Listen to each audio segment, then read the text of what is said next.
If it's Friday, it must be with State Senate Minority Leader Bruce Tarr. I'm Rick Moore on MSO News Sports. Senator Tarr, welcome back. How you doing?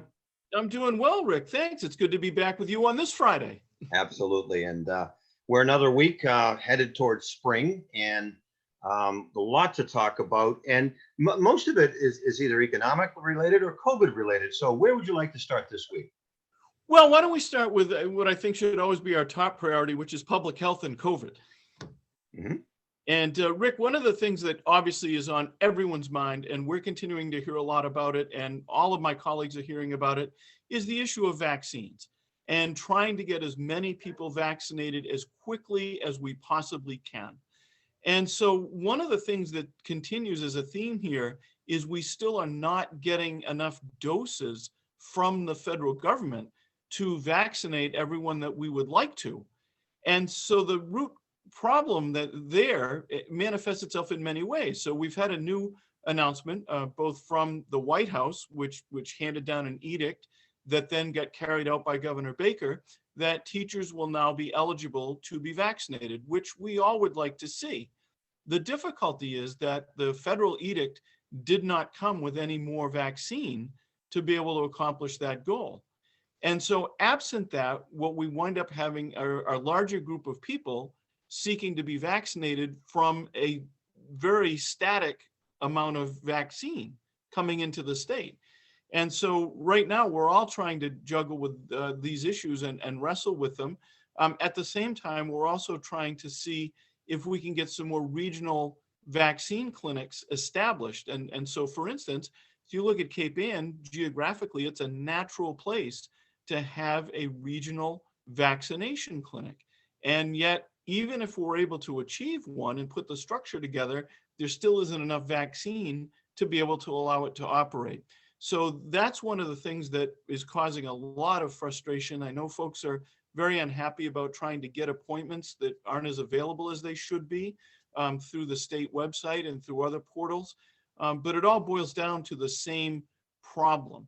And that is we need to have more vaccine to be able to accommodate everybody that we'd like to. So we're trying to work on that with our colleagues at the federal level. We've asked them to do everything possible to be able to provide that additional vaccine.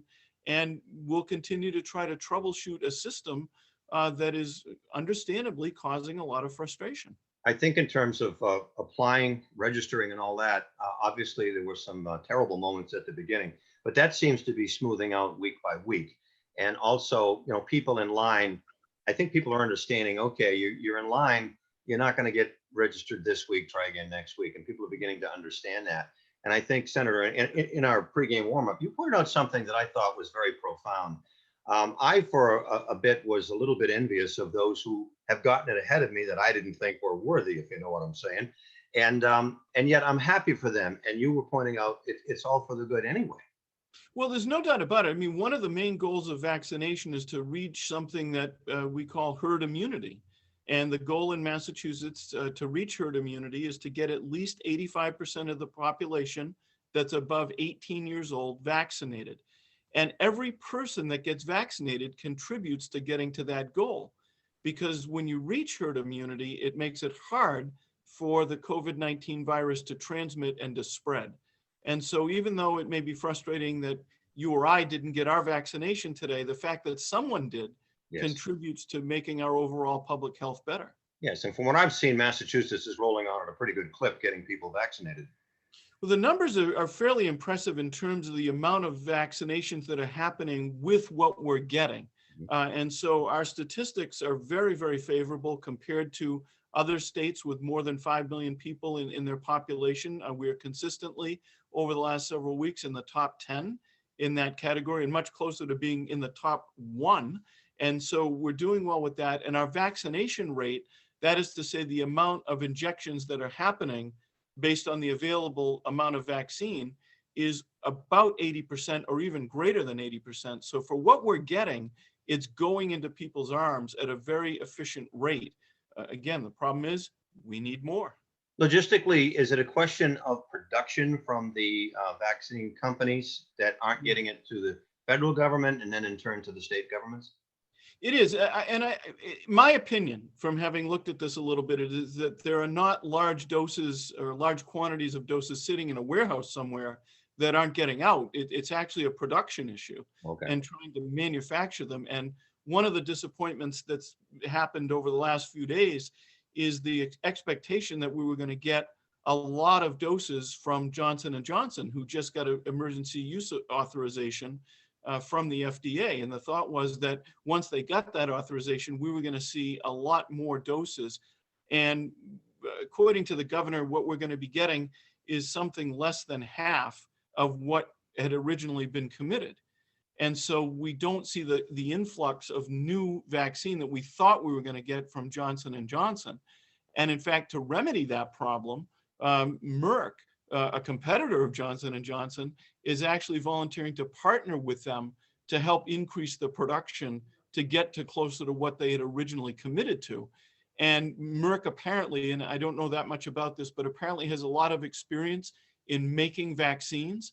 So the fact that Merck is going to partner with Johnson & Johnson is a positive sign, but it's only happening, it seems, because Johnson & Johnson isn't able to meet its production commitments. And so, again, there's only one source as far as the Commonwealth of Massachusetts is concerned for vaccine. That's the federal government. The federal government is depending on these various manufacturers.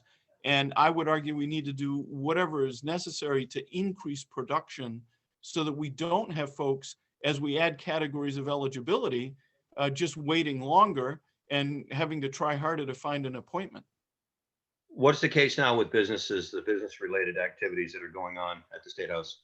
So we know, Rick, that businesses have been struggling through a very, very difficult period of time.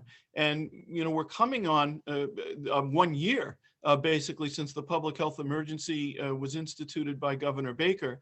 And one of the things that got businesses through that difficult time, and it still does, is something from the federal government called the Payroll Protection Program, which are loans. They were originally, and I was trying to remember the number, but they're originally up to, I believe, $10 million and now maybe less, depending on the size of the business. But the main point here is, if you kept people on your payroll, then that loan could be converted to a grant. Now, the federal government is not taxing the amount of that grant, the amount of forgiveness.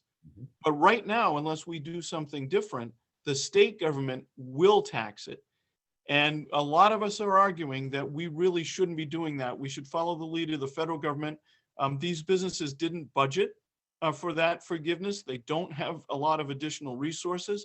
So we should also make the payroll protection program benefit not taxable. And we have a bill right now to do that. And a number of us have written to the Senate President and to the Speaker of the House, asking that bill to be expedited in terms of its consideration by the House and the Senate. And along the same lines, Rick, businesses, we all know, must pay for unemployment insurance. And unemployment insurance is based on the experience of the employer. And we all know that a lot of employees have not been able to be employed.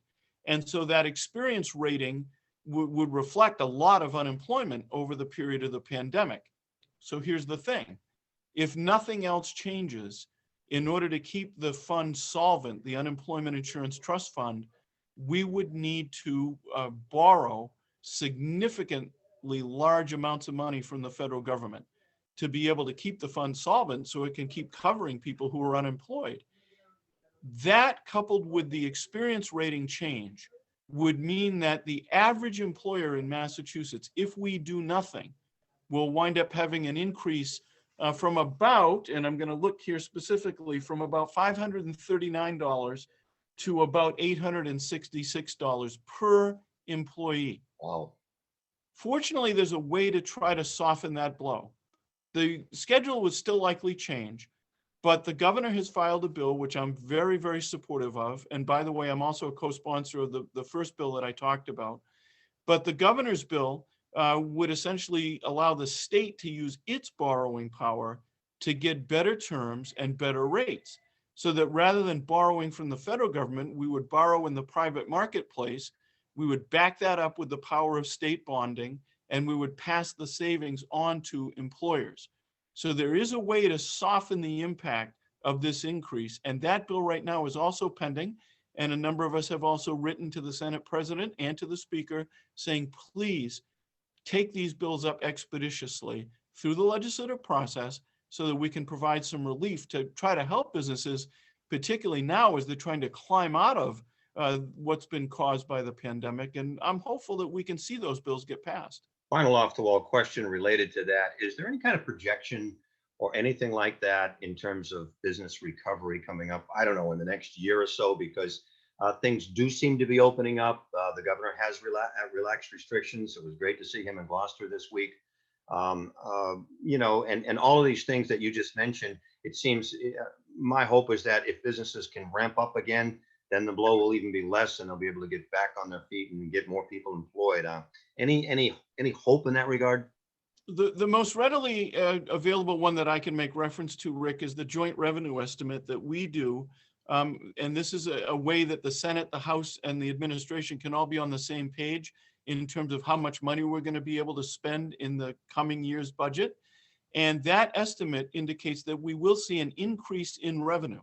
Now, that is an increase from a lowered amount in the current fiscal year because we had to dial that back, but it does project a fairly significant increase. So we do have hope based on the advice of economists that we are going to see some increased revenue and some increased economic activity. But of course, it's all very uncertain and it's a very fluid situation. Well, to quote the young woman who was on the stage there, there's always light. We just, if only we're brave enough to see it, if only we're brave enough to be it. Thank you once again, Senator Tarr. Well, thanks, Rick, and I appreciate the opportunity to share some thoughts, and I completely agree. We all have the opportunity to find the light and to be the light, and I hope we'll continue to work together to do that.